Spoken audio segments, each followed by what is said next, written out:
eyes. Let's release the pose. Remove the block if you use the prop. Gently bring your sitting bone down on the mat. Straighten your legs. Rebound for the next 2 minutes. You may lean on the wall. You may lean down on the wall. Your time. Choose what your body needs, what your body wants. Feel the chi that's flowing from your hip all the way towards your toes.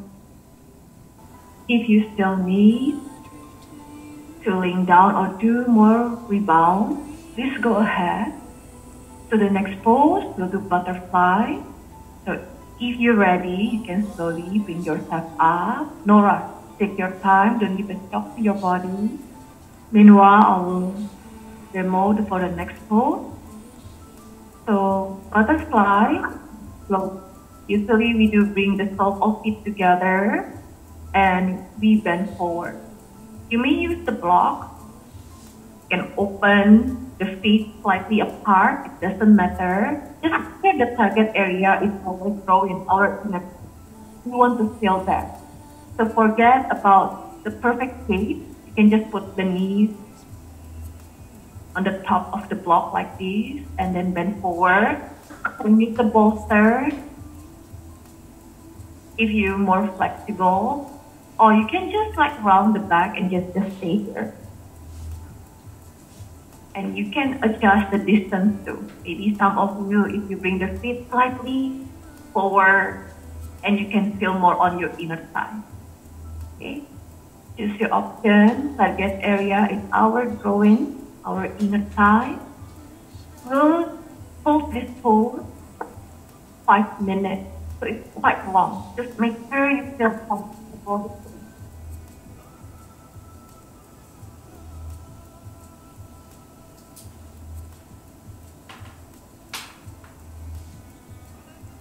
Sometimes we hold the pose quite long.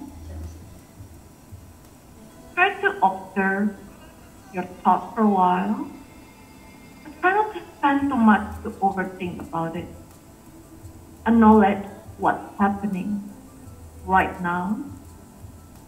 If you feel your body a little bit numb, you may adjust your space or choose a different option. Or you may release the pose and do your rebound early. Remove the prop slowly. Rebound, you may lay down or you may straighten your leg to the front. Try to be still for the next 2 minutes. Kneeling down on the mat and feel the sensation. Observe the feeling on your body. What's happening right now?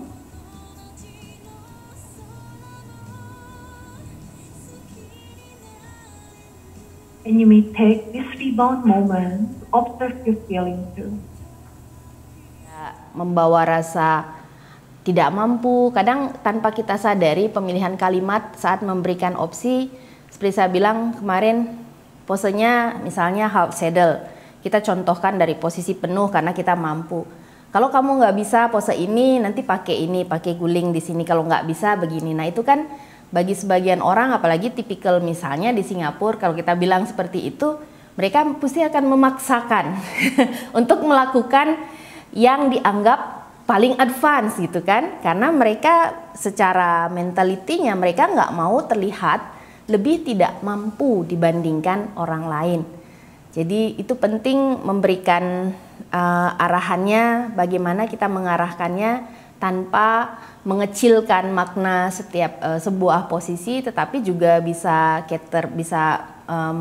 memberikan opsi yang sesuai untuk masing-masing orang gitu. Dan di situ juga penting untuk memberikan penjelasan bahwa kita tidak harus melakukan pose yang sama gitu. Dan ini yang paling sering ditekankan oleh Joe saat dia mengajar. Saya suka melihat di kelas semua orang melakukan pose yang berbeda. Yang penting kita mendapatkan rasa pada target area yang sama gitu. Jadi kalau di sini ada 20 orang, saya suka melihat ke-20 orang ini melakukan hal yang berbeda. Jadi itu paling sering dia sebutkan di kelas. Jadi orang tidak merasa harus sama dengan teman di sebelahnya. Jadi itu membantu menghilangkan sedikit rasa kompetisi. Kemudian tadi yang mungkin sedikit saya berikan catatan. Tadi di awal saya suka seperti Mbak Yoli kemarin, di awal kita jelaskan dulu meditasi itu mau ngapain, kita fokusnya di mana. Jadi daripada nanti kita menjelaskan saat meditasi, misalnya kita sudah silent di meditasi, kemudian kita jelaskan meditasi begini, kita maunya begini. Nah itu kan orang yang sudah tadinya fokus di nafas, pikirannya akan mendengarkan penjelasan kita lagi. Jadi lebih baik dijelaskan di awal, jadi pada saat meditasi mereka bisa fokus dengan apa yang mereka rasakan. Kalau memang nanti kita mau masuknya ke ranah feeling itu. Kemudian squat tadi, pada saat melakukan squat tadi opsi kan ada duduk di atas blok ya Mel ya. Nah itu mungkin pada saat duduk di atas blok, karena target area kita adalah groin di sana, kamu perlu memberi opsi bisa buka lututnya lebih lebar. Karena kalau hanya duduk dengan posisi seperti squat yang tanpa menggunakan blok, umumnya tidak terlalu berasa di sana, kecuali orangnya kaku banget. Jadi kita bisa beri opsi posisi lututnya begini atau dibuka lebih lebar untuk mendapatkan feelingnya. Tapi kalau di posisi squat penuh tanpa menggunakan blok, umumnya lebih terasa karena kan dia di area pelvic floor-nya itu sudah mendapatkan latihannya. Sedikit catatan untuk warna, kamu warna matrasmu sama blokmu hitam, nggak kelihatan bloknya. Seperti tidak pakai blok. Jadi itu catatan buat teman-teman yang lain. Matras, kalau matrasnya gelap, pilih propsnya yang warna terang, termasuk leggingnya. Karena kalau misalnya matras hitam, legging hitam, props hitam, nggak kelihatan semua di layar.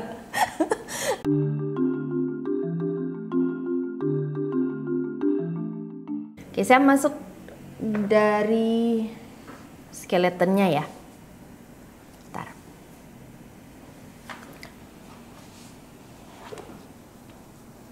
Sambil teman-teman lihat di buku. Jadi kalau dilihat, Mbak, boleh di zoom. Oke, zoom. Ini ya. Jadi kalau dilihat di sini skeletonnya sambil cocokin sama gambarnya ya.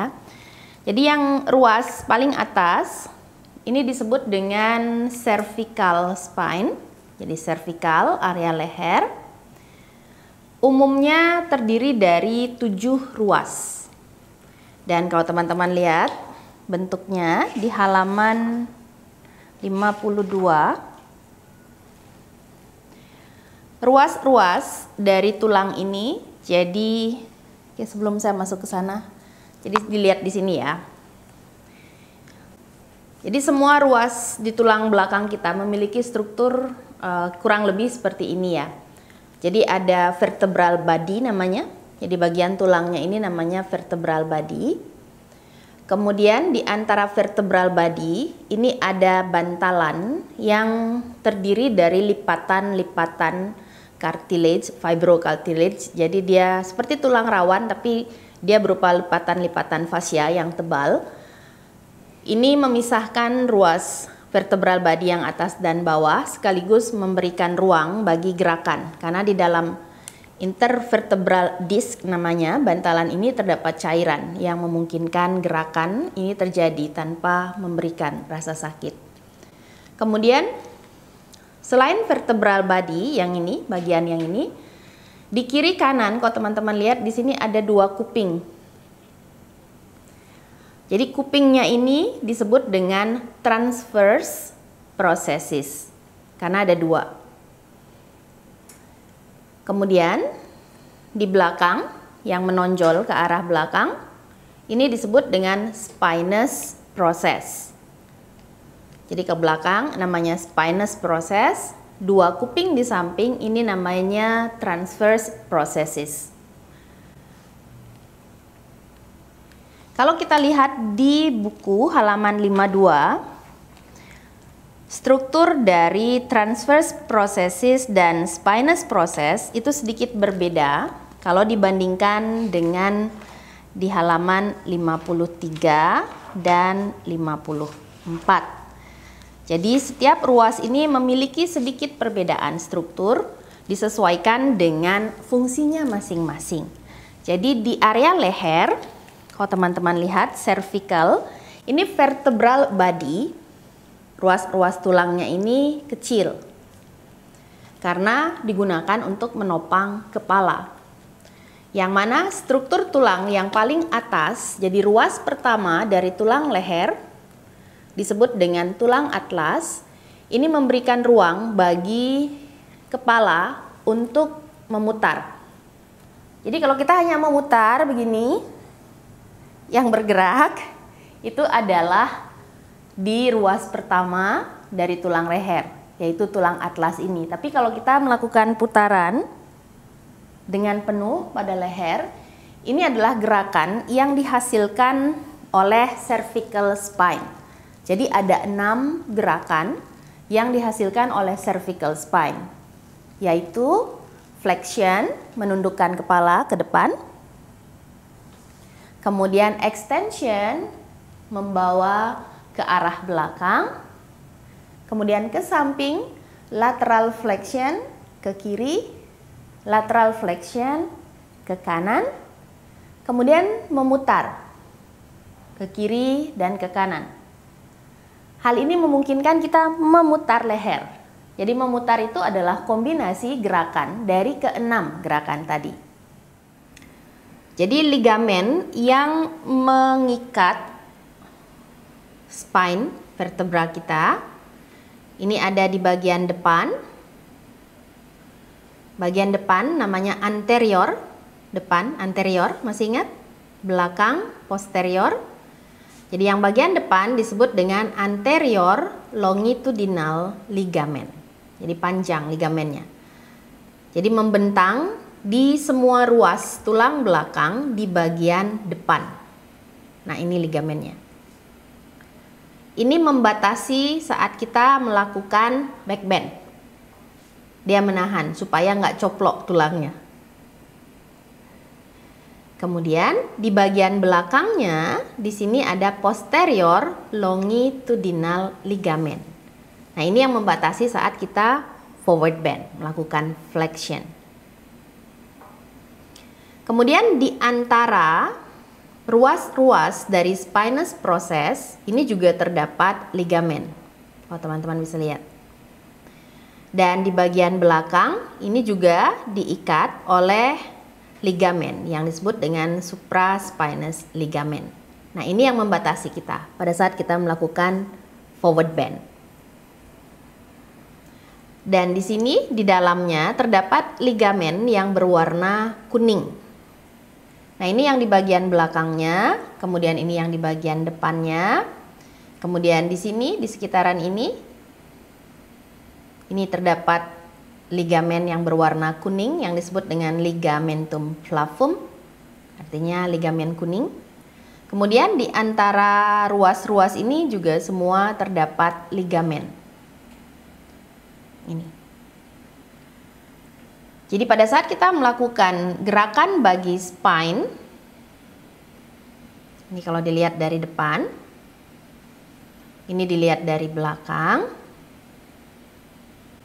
Nah, kalau kalian lihat ligamennya, ini bersambungan dengan fascia yang membungkus intervertebral disc kita. Nah, ini di antara transverse processes ligamennya. Kemudian di antara dua ruas ini ada ligamen kuning, ligamentum flavum. Ini di leher. Jadi pada saat kita melakukan latihan bagi tulang belakang, tidak saja kita melakukannya bagi otot yang menopang tulang belakang, tapi kita juga mempertahankan ligamen ini supaya tetap lentur. Jadi ini adalah ligamen yang menghubungkan ruas dari spinous process Ini kalau dilihat dari samping seperti ini. Kemudian ini yang putih-putih ini menghubungkan di antara ruas spinous process. Ini yang di depan.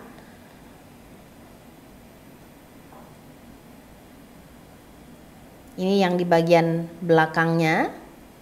Dan ini ligamen yang berwarna kuning, ligamentum flavum. Ini yang bagian depan, anterior longitudinal ligament. Jadi seperti ini ya, di depan dia. Ini. Jadi seperti pita yang mengikat. Ini yang di bagian belakang.